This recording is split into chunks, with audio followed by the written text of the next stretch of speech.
If you live in the Bay Area or are visiting the Bay Area and you like hiking, I'm sure you've heard about the Point Reyes area. Now, I've been here before, but I never knew about this trail right here, and it is full of surprises and unique history. Right now, I'm on the grounds of one of the oldest ranches here in the whole Point Reyes Park region, and I'm about to start the journey of a famous trail called the Tomales Point Trailhead. And there's a very cool story of a relocation of elk that have been here since the early 1900s, and I've already seen about 300 of them on the way here. The unique story of all the ranches here and the change in the area during the gold rush era, and I've heard that this trail has some of the best views in the Bay Area for a hiking trail. So let's start the trail, and maybe you could learn something from me today that you didn't know. I try to stay slightly informed on what I'm talking about. I show everything traveled domestically and internationally, challenging you to get out of your comfort zone and trying something new.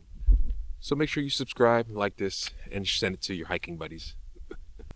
And already to start the trail at the trailhead, you start at this really unique ranch, and it's a historical site. This whole Point Reyes Park region is maintained by the National Park Service, so you can't fly drones. There's no campfires right here where I am. But I think there are campsites down on the beach down further in the Point Reyes beaches. There's a lot of beach access trailheads that I passed, so I'm sure that there's some amazing beaches, and I think my coworker camped at a campsite right on the beach here in Point Reyes. You're smacked with this amazing view here of this old school ranch. I think it's called the Pierce Ranch, and they have signs everywhere so you can learn about what's going on in each one of these old buildings. But supposedly there's maybe one more old Lower Pierce Ranch about 3 miles up the trail. I think it's at about the halfway mark of this Tomales Bay Trail. But if you just look around, this place is freaking pretty cool and amazing. I mean, I think that this was here since the early 1800s. And you got this hay barn right there. That's where all the cattle were milked. And just kind of takes you down like a little time capsule. All these trees behind me right here, there's just been hawks talking back and forth to each other. You got crows, you're surrounded by cliff views, and it's just a great way to start the hike, learning about the history of the gold rush era and just the early settlers of the Bay Area before it was the San Francisco area that you know it. And just behind me right here, this is called a bunkhouse. So before this became like a full-time milking cow operation, cattle were only milked seasonally, and then they would hire about 20 people to milk all the cows. And a lot of them were in this building right here, little old building. I mean, I'm learning that this whole place wasn't just like a ranch. It was a whole village. You had blacksmith, carpentrymen, schools, people just had to do all jobs from little to big to just keep this place going. Oh, wow. Okay. This might be some really old farming equipment. How cool.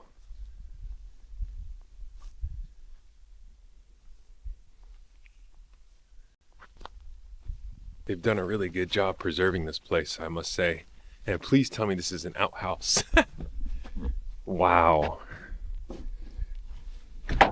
Whoa. Yeah. Woo. It doesn't stink, so I don't think anybody's been pooping in here.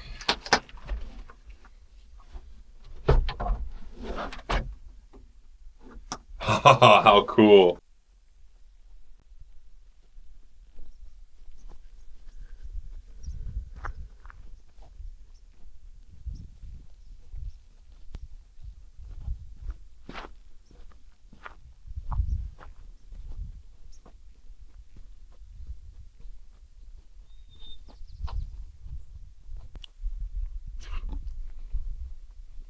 Lots of yard work. There was a lot of big machinery that was really old, rusty, had ivy growing through it. Super cool. Saw an old outhouse with like a wooden carved out toilet seat. And I was reading a bunch of the signs, and I'll share what I read with you. Is that supposedly like a Mexican ranchero used to own that property, and then in the early 1800s, before this area was even like blown up. So what happened was the gold rush happened in like the 1840s, I think. And then there was a bunch of land disputes because there was a bunch of fight for this land. And there was these two brothers that, they didn't go into detail, but it sounded like they took everybody to court for 5 years through litigation and just probably had more money to spend than and just essentially just waited them out for 5 years through court, and then owned this whole Point Reyes Bay. So for the longest time, those two brothers who won all those litigations owned all this land, and then they finally sold this property, the Pierce property, to a family, and then it stayed in their name through generations of cattle farming and whatnot. So that's the main ranch back there, and then supposedly about halfway through this trail is where you'll find the lower Pierce Ranch, and we'll see what's there still. Sounds like just some ponds and just like a memorial site of what used to be there. But after that point is when the trail starts to become unmaintained, and then it's kind of just less of a trail and just more just up to you to keep going to the cliffs at the end of the trail, because it comes to a point at the end of Tomales Bay here at the Point Reyes Park. So what I'm walking on right now is the Ridge Trail right here, and this is basically the same trail that they used since the 1800s to just cargo loads up and down this whole park region, probably for agriculture, and just was the easiest route here on the ridge. So what was really cool about what I was reading back there is that one of the schools was like the only school in the area, obviously, and kids who lived in fishing villages across the bay would take a little boat across the bay and then hike up to the school to just learn. So it's really cool. It's a little perspective to see like the dedication that people really went through to get educated back in the day. There was loads of migrant workers. I don't remember exactly where the sign was saying that they were from, but it sounded like a lot of Europe, maybe some Asian migrants that were in the area back then in the 1800s. And I'm getting my first ocean view, and man, it's not disappointing. They had a sign that said you can go down to the beach down there, but don't swim. So it probably has a very strong undertow. But there we go, boys and girls. We got our first ocean view. And that's why we do it right there, is for that. Spend all your time just 9 to 5, and on the weekends you got to catch up on errands, and then you need a me day, so that Sunday is gone, and then Saturday is gone for errands. So what does that leave you? It leaves you just, you have years that go by, and you realize that you really haven't taken full advantage of your local area. This, which is the realization that I had. You know, granted, I have the luxury to do that. I have a career, I own property, I have a girlfriend, I have family. There's lots of things that I can be doing rather than prioritizing me time. So what sparked this journey for me to want to explore not just the world, but the Bay Area, as of recently, I've had this new obsession with every time I have any sliver of free time. A lot of people go golfing, which takes all day, right? You got to wake up early, you got to play 18 holes, and you're gone for the whole day. So I'm like, I don't golf. Well, I'm like, what else can I do to benefit my mental health, help me better as a person, my cardiovascular, and just explore California? Because my grandma, my great-grandparents, they all explored the world and the Bay Area and know all about these little cities I had never heard of. So I'm like, why can't I do that? I want to become an expert in everything California. I want to be able to suggest everywhere to go for every likeness. So another thing that sparked me wanting to find the best hikes in the Bay Area, whether it's scenic or places you've never heard of, like Antioch, California. I just had a post of mine just do really well online, just talking about a little cave in this mountain range that I found of this old coal mining district. So California's got some really cool history. I post sometimes about places and people get mad at me because, oh, you're telling the whole world it's social media, and this is the problem with social media, and you can't have anything nice anymore, and oh, this is why there's loads of people here.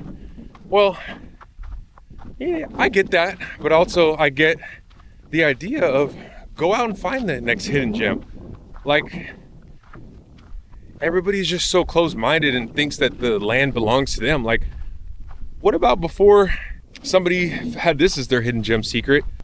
The people who knew about it before them didn't want them to explore it. So it's just this chain reaction of people not wanting the populace to know about their hidden gem secret.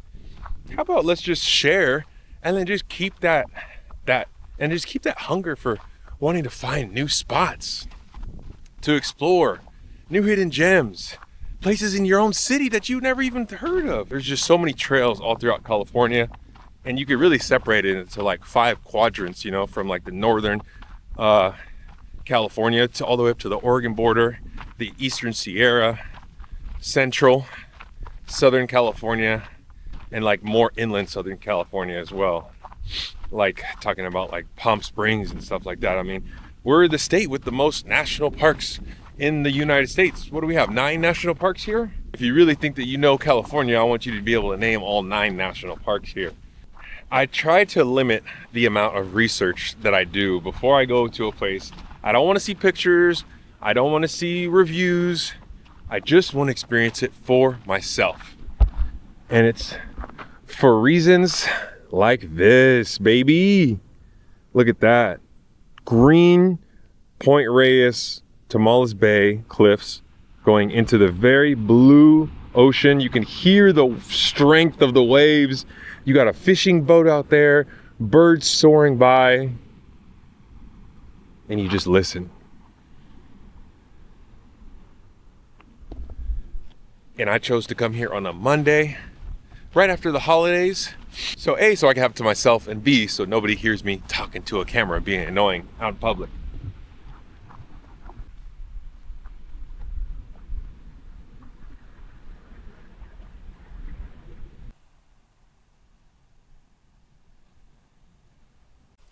And I almost forgot to mention that the main reason why I'm here is to see the largest elk population in all of California with the craziest relocation story I have ever heard. So I am on a hunt to see the most beautiful elk with the most beautiful views of the ocean.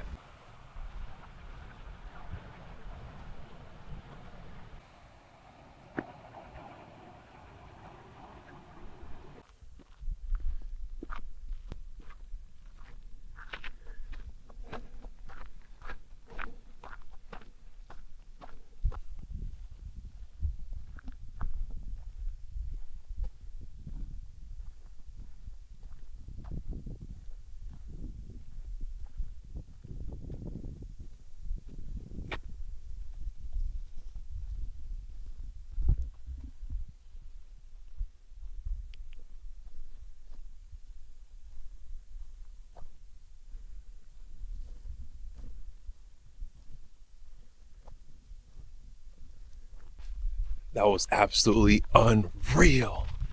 So I walk up the trail. I just get to the top of the crest trail right here. And I see one guy, easy to see. He's in an orange jacket sitting in the middle of the trail with just 2 like elk in front of him. And I'm like, I don't think anything of it. I'm just proceed cautiously because I don't want to ruin his moment, because I know how special it is when you come to a certain hiking trail to see one thing. So I didn't want to ruin his peace.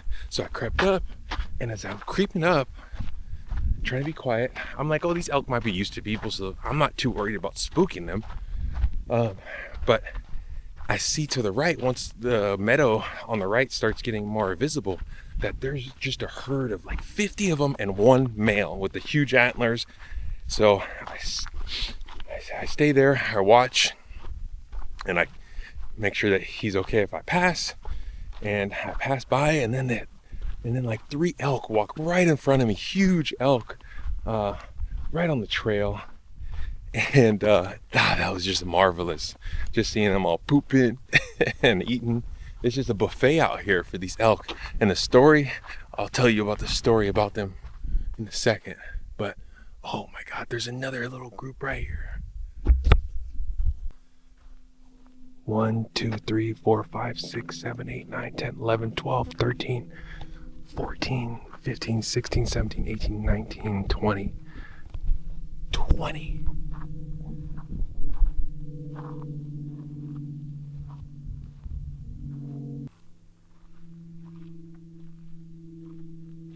You'll just be walking on a trail, and then boom, you're in the middle of a pack.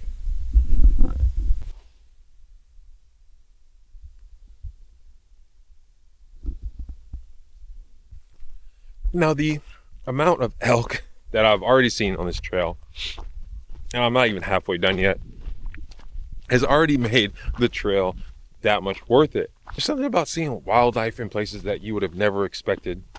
It's just truly breathtaking. I was at a loss for words. I only see about like 4 other people on the trail with me right now, and everybody was stopped in their tracks when they saw their first herd on the trail.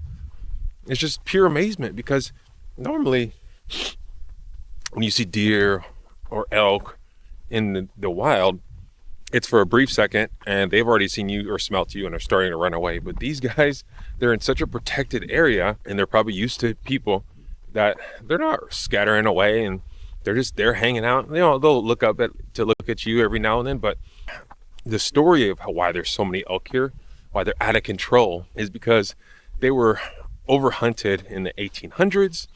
And then one farmer in the Bakersfield area, I believe, saw them on his land and came here, knew it was a problem, that they were going extinct, and he had basically discovered the only herd, small herd of them, probably went down to about 10 or 20 of them, and relocated them here to Point Reyes Park in the Tomales Bay, because they can be protected, they don't need to go anywhere else, and it's about a point here, so every part of this cliff is surrounded by water on 3 sides, and it's heavily monitored by the National Park Service. So they've just kind of just gone rampant here and are just everywhere, from the drive-in to the trail and the places you obviously can't see them, down the cliffs and stuff. I've never been that close for that long of amount of time to a deer or any type of like wild animal like that, so it's really makes it all worth the while of driving here. It was a 2-hour drive from where I live in the Bay Area to get here one way, so it's gonna be a long day. The extent of the trail on all trails says that it takes 9 hours, and it's about 4.5 to 5 miles if you go all the way to the tip and back to the parking lot. So let's see. The sun is going down really early right now, and this time of the year it's like in the fall winter season. But the really interesting thing about these elk is that there's a sign when you enter saying no collecting or taking out of antlers. So I was also reading on one of the signs that they shed their antlers once a year. So when the antlers are like just freshly growing in, they're kind of have this like velvety texture to them. So you might find a pair of shedded antlers here, which is super cool. But also they have like a rutting season, which is like their mating season. So you can come here around September, October, and hear all of the males kind of letting off that bugle sound. It's quite remarkable. I've never heard it in person, but I've heard it on the hunting shows that I watch. And so that's another thing here. And also in the springtime, you can come here, and I think that they have like a wildflower or some beautiful flower that blossoms over here.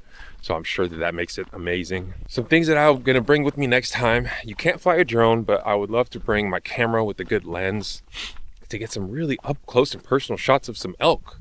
Like, when do you ever get to do that? And I also walked by some really cool hawks that were just perched up on the rock with the water in the background. So there's some amazing shots to be had here, especially if you come and it's like still got that dewy, foggy look to it here. I've read online that the foggy vibe here is really a good moody vibe to the hike. So this hike really is the best right now, I think, but I would love to see it foggy. I love to have my camera, but the visibility here on this ridge trail is just absolutely insane. I mean, just look at right here. This is your 4K HD TV right here, you know? And this view right here is why we do it. And there's little things like this. Looking into this little bowl right here, I'm seeing 4 fully grown male bulls with huge antlers just down here grazing. No females in sight. I guess it's a boys' day out. 1, 2, 3, 4, and 5 just chilling right there. Can't make this up. As I'm sitting here looking at this amazing panoramic 360-degree view of the ocean, the rolling green hills, and Tomales Bay, dreaming of getting oysters one day in that bay. I'm thinking about how this trail is just too hard for some people, maybe for you, and you think that. You let your inner voice tell you it's not possible, or I can't do it, it's too long, there's too much incline, will I have enough water? There's just so many things that stop you from doing the next challenge. And you only know what you're capable of is through experience, right? So I just started running on the trails. I like to run, but not on this trail because I knew that I'd be stopping a lot. So I don't want to keep running and walking, but I'm in my 30s and I'm starting to pick up new healthy habits. I feel like I'm at the most healthiest that I've ever been. I'm the most health conscious I've ever been, for sure, because of challenges. And sometimes you just have to just throw yourself in the fire pit. Like, for instance, last year, I did the hardest hike of my life by myself, no phone service, in the middle of an unknown territory in Utah, in the Utah desert. But when I finally reached that one point of my destination to set up that campsite, I just could not believe what I had just done. But you just don't go straight into something extreme like that, like trying a new challenging hike in your area. You don't have to have fancy clothes. You don't need to shop at REI. Just throw on whatever you have, throw on a backpack, and get out there. Now, it's best to go where there's no phone service, because how often do you actually not have the opportunity to refresh your Instagram feed, look up a YouTube video? Oh, I have a question. Let me ask Google real quick. Or, oh, what's ChatGPT saying? But the silence of technology is really important, what I've noticed. So I've been trying to access that and tap into that mindset like once a week on a trail is my goal lately. So just food for thought of the next time you think something is not possible, just think, how do you grow if you don't challenge yourself? And then you'll end up at places like this. From the stats, it looks daunting. You're like, what? I'm gonna be on the trail for 5 hours? What if it gets dark? The sun is going down, so on my way back, I will have to speed things up. But, oh my God, 9 miles, oh my God. Oh my God, how does somebody walk that far? Because I am not a walker. I see people in my neighborhood walking all the time, whether it's their dogs in the morning, with their kid, and it looks miserable to me. But this is where I find enjoyment, and it's just exploring this amazing earth that we're on. And I think California is the best state overall in the whole United States. Of course, there's places that are beautiful and that have their own hidden gems and national parks and so on and so forth. But in the grand total of things, California, hands down, is where it's at. So let's get back to this trail.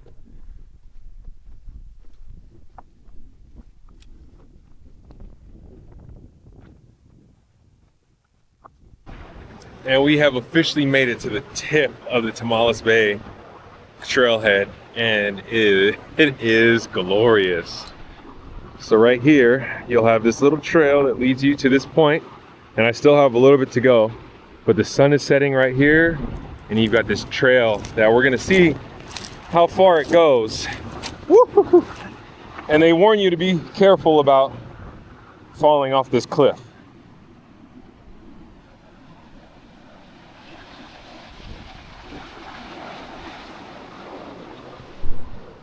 All right, let's go that way.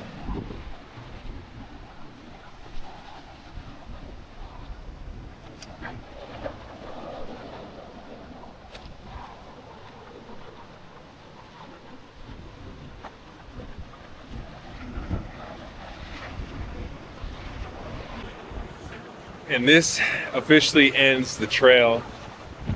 One for the books in the Bay Area, and it needs to be added to the top of your list because there's certain things that you just can't capture on camera. And I'm standing at the absolute tip of the end of Tomales Bay, and I probably see about 300 bright red starfish right down here in crystal clear blue water with the waves pounding right here. And I think I'm just gonna call it a video. Sit right here, think about whatever I want to think about, or don't think about anything, and get back to my car, which is usually the best view of it all. But take it all in. You got waves crashing, boats coming in and out, birds flopping in and out of the water, and your appreciation for Mother Earth and this planet that we're on just grew a little bit more from this hike.